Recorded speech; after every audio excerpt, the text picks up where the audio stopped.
Hi, my name is Cindy Rang with the Fabric Patch in Ephrata, Washington. Our website is www.fabricpatch.net, and I want to show you how to turn a dust mask pattern into a surgical mask.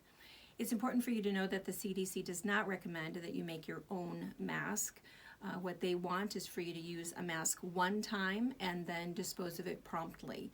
It's really not meant to be used multiple times, but if there are issues and you're not able to get masks, particularly if our healthcare providers are not able to get disposable masks, it's time to do something different. So the deal with masks is that typically when you're wearing them, it's usually protecting somebody else from what is going on in your mouth. And so that's why when we wear a surgical mask, something that looks similar to this, the whole idea with this is that it's protecting the wound that I'm working over or the incision that I'm working over, to make sure that as I'm talking about something, all of that spittle, the middle microscopic bits of it, is ending up here and not in your wound. And that's what this is for, is to protect you from me. As soon as this gets wet, this is no longer protecting anybody, which is why these are a single use. They're not meant to be they're not meant to last for a long time, and they're discarded promptly. For us to make something like this, we would want to make sure that it is relatively waterproof. It's difficult to get fabric that is waterproof that's also breathable. One other issue with a mask like this, and that's that you might be used to seeing the cup masks, and the cup masks or some of the respirator masks, those are really meant to protect me from you. So if I have it sealed all the way around, then I'm able to make sure that nothing gets in that I'm breathing in. Those are of course very difficult to make and very difficult to get a proper seal. And that's why a lot of those, the really good ones, the N95 ones, those have a tight seal. They have a little bit of a moisture barrier to them, but they also have a little ventilator chamber. You'll see there's this funny little vent so that I'm able to breathe through that, because otherwise it gets pretty hot. Again, to make something like that would be very difficult, because you can't make something with a hole in it if the whole idea is to protect you. So we did find a mask pattern that we liked. We tested a bunch of them. This was the one that everybody was talking about, and this looks just like a surgical mask. We made it a couple different shapes, a couple different sizes, tried a couple different things, but you can see that what happens is when I put this on, it might protect you from me, but this is not going to protect me from you. And so when I put this on, oops, sorry, my ears are too little for this one. When I put this on, I don't have enough of a seal here or even up here. And so, and also it's relatively uncomfortable. I think that we were told how many layers to put in this, but as a retired medical person, I didn't feel as comfortable with this. The other thing we did, and you'll see in some of our different samples, we tried a couple different types of elastic. This is the thin one that was recommended if you wear glasses, because then you don't have as much room right there. But I feel like I liked the thicker one just a little bit better.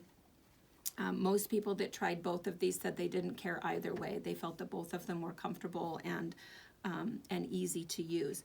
Again, the problem with this one is getting that proper seal. This is the pattern that I liked the best. And this pattern, it's not my own. It comes from this gal. It's a free download. Her website is craftpassion.com. It's meant to be a dust mask. She does not say that it's a medical mask. It's meant to be a dust mask. So if you're out, dust mask. So if you're out mowing, weeding, if it's smoky season where you are and there's maybe some forest fires, that's really what her intent was, which makes sense. But what I really like is the shape of it. And so she does have it as a free download. I just want you to know that I'm telling you to construct it differently than the way that she's telling you, but it is her pattern. And we're going to link just this page of Yes. the instructions at the bottom of this video. If you Yes. want further instructions or how she does it, visit her website, or she's on Pinterest, I'm sure, where we Yes. found it, Yeah. and take a look. But if you just want the downloadable pattern, we'll have it at the link below. Yeah. We like her shape. We like her shape because it fits when you have, can you still hear me if I'm doing this? Because when you have the cotton, it's that whole idea of, you know, being able to make sure that, to make sure that it's not just you being protected from me, it's me being protected from you. So this was our first little prototype, and we did this even a little bit differently than the way that she did it, and we were trying to try a couple things. One thing was we thought, well, what if you wanted to have a little added protection in there? So we left this open at the end. But we felt that stuffing things in there was a big, humongous pain in the neck. And so we also felt, if you noticed on the side, I had a little gap right there. So we decided that we didn't like that very much. The other thing was that we realized that we need some sort of a form, you know, to be able to make sure that it fits properly over our nose. I mean, even though it did fit me pretty well, the true test, if you're ever to be fitted with a respirator, what they do is you put the mask on and then you put your glasses on. And if you're able to fog up your glasses, then the fit is not proper. So we wanted to make sure that we could get a good solid fit that you feel comfortable with. And so the other thing was that we felt that if you wanted to make these at home, it had to be out of everyday objects. Then it wasn't something that was going to be sold out promptly, and you'd be able to make some of these for yourself. So this was our next one that we did, and you can see that we have this this nice little metal that we found, and I'll show you what that is. And so that works really well to be able to hold it. The other thing we did was we changed up the elastic just a little bit so we didn't have to run it through, because this way when we had to put it through, you had to end up with a funny little knot. There was kind of no place to put the knot. And so we decided instead just to use the thicker one, tuck it in there, and sew that closed. The third thing that I tried is I tried pull fabric. That's P-U-L. If you're not familiar with it, pull fabric stands for polyurethane lining. And it's used in homemade diapers. And so it is specifically a waterproof fabric. We carry it, we have it here, we have it online. It comes actually in a couple different colors. You can find it just about anywhere at the moment. But here's the thing. We made this one and we felt, and again, you can hear me when I put this on, right? Sort of. Muffled. We put this on. See what happened? I'm going to take this off so you can hear me. It's difficult to breathe with it. I'm not saying it's impossible. I could probably wear this for 20 minutes if I needed to, but I would be uncomfortable for much of the time because it's waterproof fabric, so that means it's really not very breathable. You're not being suffocated, but it's really warm after a little bit, and it's not easy to breathe. You kind of feel like, you know, it's all up in your business a little bit. So it's an option if you really feel like you need it, but for me, what I think is best, and again, 20 years in the medical field, here's what I think. I think that I'm never going to believe that this is my best protection. But if I have nothing else, I'm going to wear this. And what's going to happen is I figure for at least 15 to 20 minutes, I can wear this comfortably. And even if I'm talking the whole time, it's not going to get particularly moist in there. But after that, I'm going to take this off, throw it in my little bag, and I'm going to take these home every night. And if I have, you know, a dozen to 20 that I have available, I'm going to change it every time. Every time I go into a new patient's room, every time I do something different, I'm going to get a clean one, put it on. That way both of us are protected, and then I'm just going to take them home and I'm going to wash them. I would wash them in very warm, if not hot water, detergent, and if you happen to have some bleach, that you could add a little bit of bleach in there and not be bothered by that scent, then I think that that would be great. And then to start over the next day. They don't have to last for a long time. I think the bleach is slowly going to eat away at the fabric, but just if you happen to be out of surgical masks it certainly is an option, and I think it's an option that will work well because it's certainly as good as the paper versions of these. It's certainly as breathable.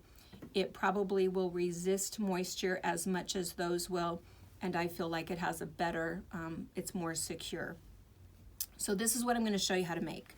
So what you need is you need to start with washed fabric, and I think that it's important that your fabric be washed a couple times before you start, because you don't want to go through all of that work to find out that they shrunk the first time that you use them. And our suggestion with this is that we make them for our medical staff, because at the time of this taping, obviously this is, we're in the middle of the coronavirus issue, and our local facility is nearly out of disposable masks. The Deaconess Hospital in Spokane Facebooked out a link, and they're asking for people to start sewing masks and to drop them off, but they're giving them this pattern. They can ask for whatever they want, but what I'm going to say, what I think, is that it should be this pattern. So for those of you that are local and can pop down to our shop, we will have a bag. We're going to donate what you need if you'd like to come and get it, if you'd like to make some bags. If you'd like to bring them back, we'll sort of know who is getting them so that we can make sure that, you know, Confluence Health doesn't get 300 where the hospital only got 100 or whatever. We'll kind of make sure that all of the providers are taken care of so that all of the nurses, nursing assistants, physicians, everybody who needs them can have, you know, at least a dozen, and we can just go ahead and keep making them until they can get more. But maybe somebody wants to make their own, and so we're going to show you. We would start with washed fabric. You do need some elastic, and again, we have these two kinds. You do need some interfacing, and we're going to talk about that. This interfacing, it just needs to be the non-woven. You want something that's going to be a bit of a barrier, just an added little bonus, and so there's multiple layers of that. This is your metal. I'm going to show you that. And what we've put together for you is this little bag. If you truly want to make some just for personal use, maybe, you know, maybe everybody else is taken care of or whatever, and you just kind of want to, or maybe you have something you want to make for a mother or father or something, this packet will make 3. We didn't put the fabric in there just so that we can keep the shipping down to about $3.50, but so you do need some washed fabric. But what we put in here for you, let me show you, is we put in the pattern. And again, we're not selling you the pattern. The pattern is just thrown in so that you don't have to go find it. Special thanks to her. You've got a yard of the Soft and Stay non-woven interfacing. You have 2 yards of elastic, and then you have a piece of metal. So again, this will make 3 masks, and we have these for $10, and that includes shipping. We'll ship it to you, so $10, and that's for all of this. The pattern is free, and we're going to send it to you if you feel like you want to make 3 of them. And it'll be while supplies last, so if you're watching this video way after coronavirus, you might not see them available anymore. Just call us. But just call us if you can look for something. Yeah. Yeah, because internet lasts forever, right? So, all right. So I'm going to show you how to make this. So this is the metal. So the deal with the metal, this is just a disposable baking pan. You can find these all over. All I did was I just cut off the edges because I really didn't want that. And then I cut the strip. And what I feel like you should start with is this is about roughly 1 inch by 2.5. And then when you cut that, I just didn't want that to be very sharp. And so then what you do is you're just going to fold this over. Fold this over again. And you've got 3 layers of it. So, and it's not that it has to be that much stiffer, but a lot of it is that then you have, you don't have a sharp edge there. And then I did the same thing on this end. And the same thing on this end. And that's it. That's my little nose guard. And I'll show you when we get to this part, you can sew right through that, at least I can on my machine. And I just want to show you too, you can just cut it. You don't want to use your best scissors, but you can just cut that. easily. I'm going to put this down on the ground for a moment. All right. And then, all right, so here's our fabric. Oh, let's talk about the pattern. So her pattern, and again, I think it was craftpassion.com. She actually gives you 4 sizes. There is a small child, a young child, a teenage, and a woman, and then there's one that's for a man. The ones that I made over there were teenage and woman. If you are making them for your local healthcare providers, I would just suggest you make multiple sizes because you don't really know what size everybody is. And then go ahead and trace it onto freezer paper just because that's going to make it a whole lot easier. And this is just a little trick. You're going to need your seam allowance all the way around it. So if you just rubber band 2 pencils together, then as you're tracing, that's going to give you that line. So it'll look like this, roughly. It's nice and tidy. And then that way you'll kind of know what to cut out. So, or you can, you know, use your ruler or eyeball it, whatever you'd like to, but this seemed to work out pretty good for us. And the reason that we like it on freezer paper is because then what happens is, I think I heard my iron shut off, but because then instead of laying out your fabric and trying to find some way to pin it or hold it down when you're cutting your pattern out, this will actually stick to it. I'll show you that. So we're just going to go ahead and go through this. We're just going to sew this together so that you can see all of the steps, because there's a couple of funny steps that might seem a little bit weird. Oh, I'm cutting this fabric on the wrong side. I keep thinking that, I mean, by wrong side, I just mean... She's right-handed. Yeah, I'm right-handed, yes. So I just want to cut a 7-inch strip. Roughly what you need to make these is you need 7 inches by 14 inches will make one, because this little template here, you need a 7-inch square, but you need 2 of those for your outside and 2 for the lining. So I'll show you what we're gonna do. We're gonna lay this like this, come over here, and just so that we're not, oh, wrong one. We're gonna just iron that down. And I'm gonna go ahead and cut, I think I can cut through 5 layers at once, 4 layers at once.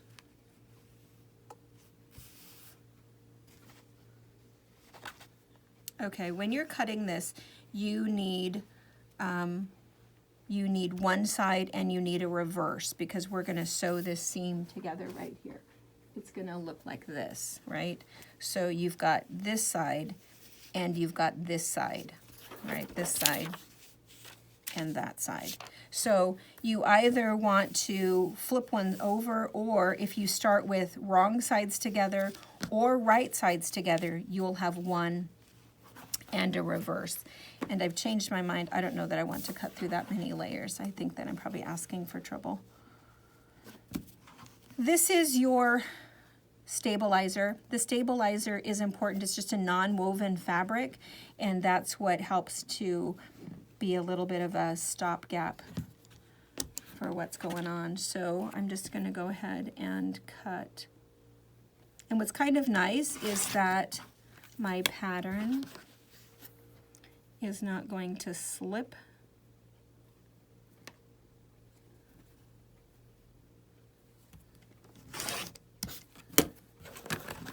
While I'm cutting. Oh, my feet, my mirror facing is. And then again, it's probably a whole lot safer to use scissors, but I've developed some bad habits over the years. And I still have all my fingers. All right. So here's my first piece. So what I'm going to do is I'm going to sew that together, right sides together. The other thing I'm going to do is on this wrong side, I'm going to go ahead and add my interfacing. All right, so I'm sewing through those 4 layers. So I'm going to sew this real quick. Okay, so our first seam is going to be this curve, this front. So I'm just going to put this down, and I'm sewing my outside. It's just a nice soft curve, and I've got my 1/4 inch foot on. So I'm sewing that at a 1/4 inch seam allowance. So it looks like that. Then, after you've done that, since you have a curve here, you kind of want to clip that just a little bit, and you're just cutting right up to where you've sewn there. Don't cut through the seam, and that'll just help it to lay a little bit better. So we're going to open it up and we're going to press it. So if you don't have a ham, you press this, you can press this around, and you can kind of try to tuck that whole seam in. You can kind of roll it just a little bit so that you can press it. Certainly these are going to be washed a lot, and they're probably not going to press them, so you just want them to be nice and tidy. But anyway, if you have a ham, what's nice about a ham is that if you have some curved pressing that you have to do, you can go ahead and put it up over the top and then just get a nice good press on your seam if you happen to have one of those. So that works out really well. All right, so this is my outside edge. I know that because I sewed my 1/4 inch seam. So now it's time for me to sew in my little piece of metal. So I'm just going to find the center, and I kind of want to stay away from where my seam allowance is going to go there. So I'm just going to drop down. I would say that that's about 1 inch. And I feel like that's pretty much right in the center there. And then I'm going to come over, and this is just a fairly basic FAF machine, and I had no trouble sewing through this. So, but I don't know what machine you sew on, so it doesn't, I'm not saying it likes it, but didn't seem to have too much trouble.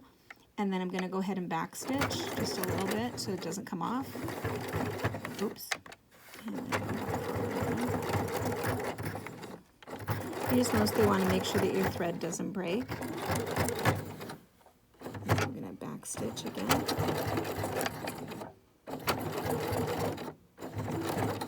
Okay. And cut my thread. So it looks like that. Right? And then on the front of the mask, you just have this weird little seam right there. So I'm just going to trim my threads just a little bit, and then it's time to put these two together. So this was the front one that we sewed together, and then this one is the inside one. So I did exactly the same thing. There wasn't any difference, except whenever you have something that fits inside of something else, this is actually smaller than this. So we know that when we make bags, you might think that the outside and the lining is the exact same size. And if you've ever cut it that way and you've wondered why you have a weird little bunch on the bottom of your bag, it's because your inside has to be smaller. So the same is true with this mask. So all I did differently is where you saw me sew a 1/4 inch seam allowance on this one. On this one, I just want you to see this is the original 1/4 inch, and then I just sewed it a little bit bigger. I wouldn't have actually needed to sew both seams. I just want you to see the difference. It's really just about 1/8 inch of a bigger seam, and that's all you need. And then what you're going to do is you're going to put these right sides together. And so I've got my top of my mask right here, and I'm going to nestle that. And whenever you're doing curved seam, you really could start down here and sew all the way up and all the way down, and you're okay. But I tend to just go ahead and start in the center and go out, and that way you almost don't even notice that it's a curve. So what I'm doing is I'm just going to nestle that seam on that seam, so you have a nice crisp point up at the top. Put a pin in, come down to the end here. I'm just going to sew that off. One side's a little different size than the other. We don't care about that. I'll show you how to fix that at the end. And it might not actually be that way after we finish sewing our curve.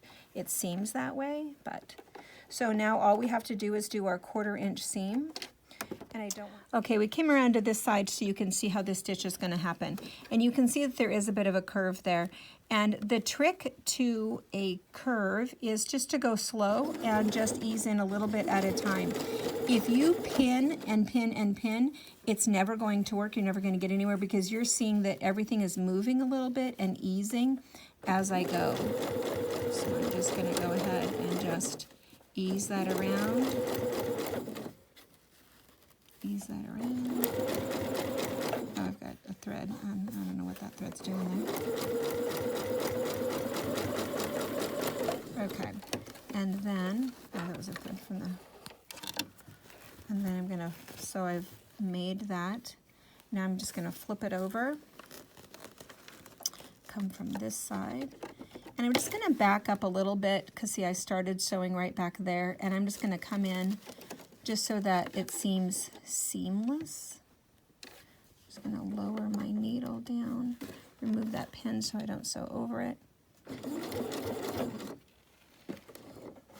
And then you can see I don't have any pins. I'm just going to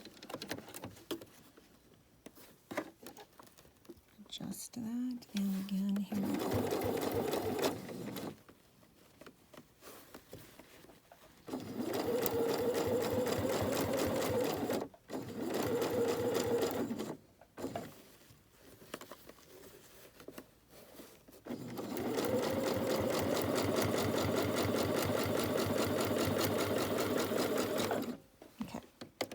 Okay, your piece looks like this.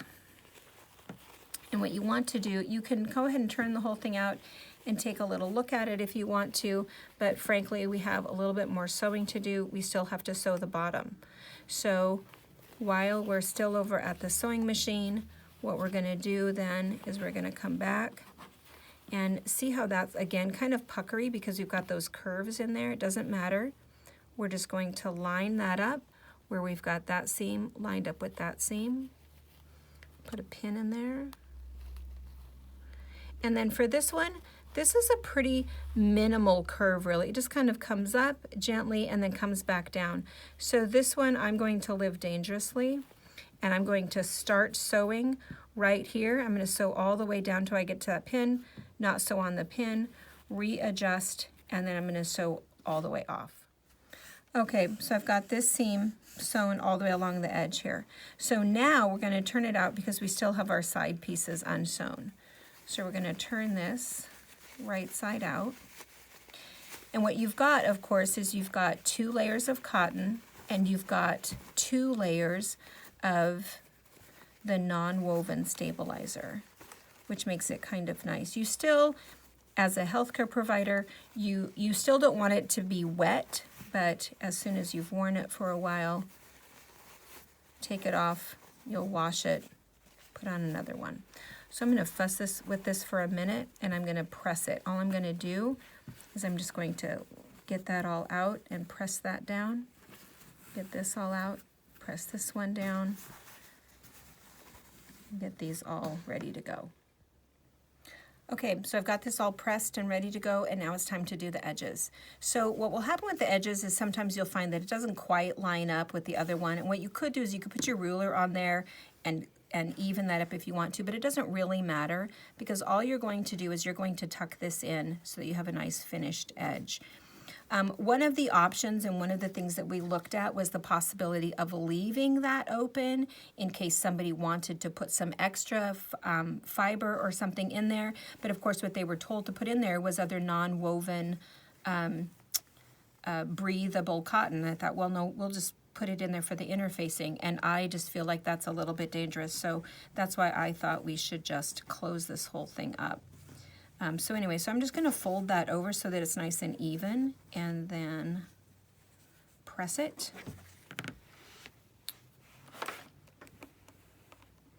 So that I have it, so that it looks kind of tidy. There we go, I feel like that's pretty good. And then I'm going to take my elastic, and again, I feel like these are equal. We tested them, we felt that they were both comfortable. If somebody has thick glasses, they might find this more comfortable. If somebody has small ears, they might find this more comfortable. It doesn't really matter, it's whatever you have access to. The magic number that I felt was 5 inches. We tested this and it seemed to fit everybody properly, but again, that's also something that you can kind of play with a little bit. So you're just going to tuck it in.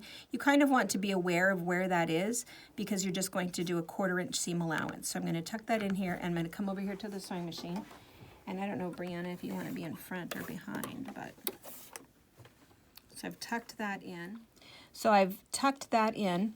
I'm going to come underneath here and I can feel on with this finger, I know right where that's at. I'm going to come up and I'm going to sew that down. And then after I get past that, I'm going to backstitch. And then I'm going to sew it again.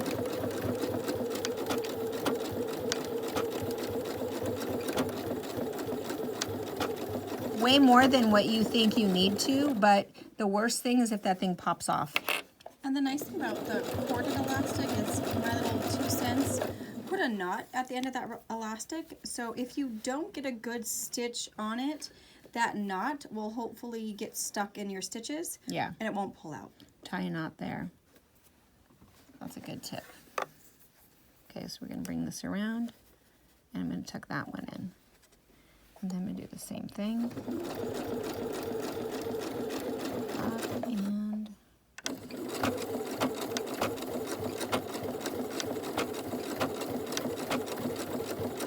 and then I'm going to do the same thing on the other side. And there you have it. So I've got both of these edges sewn on. There's my inside, there's my outside with my nice sealable nose. And again, I've got 2 layers of cotton, 4 layers of non-woven interfacing. And the other thing too is that when you make one, it is important to do a couple different sizes. Check it, make sure that it fits properly, and make sure that it fits over your ears. The 5 inches, that's what fits my face. And this is the woman's size. You might find somebody who needs 7 inches or the men's side and 9 inches, whatever. So do a couple little tests, make sure, because not everybody is the same size. So anyway, I think that this is a nice face mask. And again, the intent for this was it was a dust mask for outside, but in dire times, I think that this particular mask will work fine if it's certainly better than nothing.